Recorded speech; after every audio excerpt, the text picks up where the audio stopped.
Welcome back. Let's see a different example of finding HTML injection vulnerability. For this, we're going to need our OWASP virtual machine, so make sure that it is started. Make sure that you have burp suite started right here and that intercept is turned off. Now what we want to do is we want to navigate to the IP address of our OWASP virtual machine.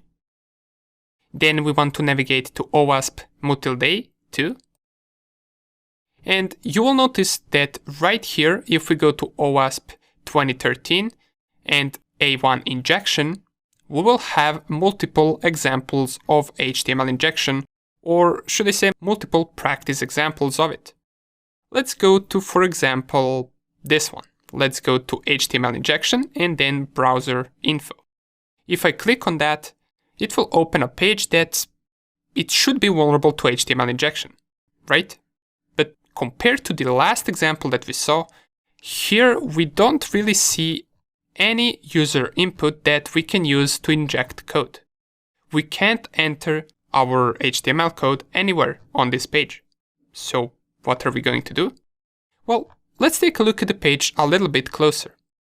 If we take a look at all of the information that we have right here, we're going to notice something quite familiar for us, which is this user agent string.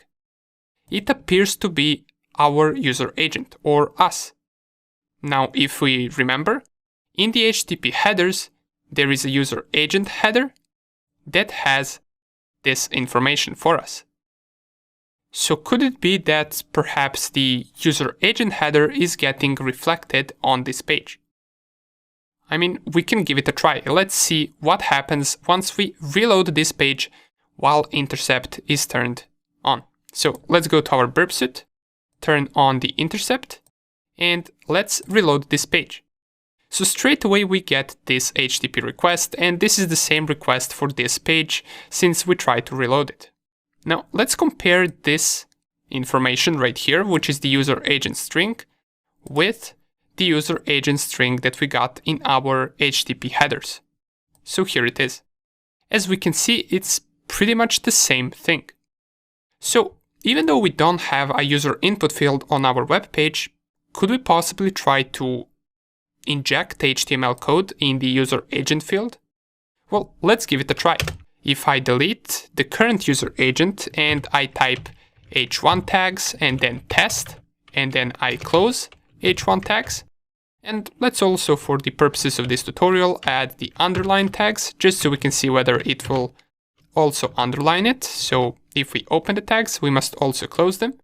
And once we inject this, hopefully, if it gets reflected on this page, we're going to see test written in header size 1 and also underlined. Let's give it a try. Let's forward this packet and turn off the intercept. Go back to the page, and here it is. We get test reflected as an HTML code. How cool is that? We didn't use any user input field on the page, but we still managed to inject HTML code through HTTP headers. Awesome. This is just another example of HTML injection, and in the next video, we're going to take a look at even more interesting example and more useful example of HTML injection. See you in the next video.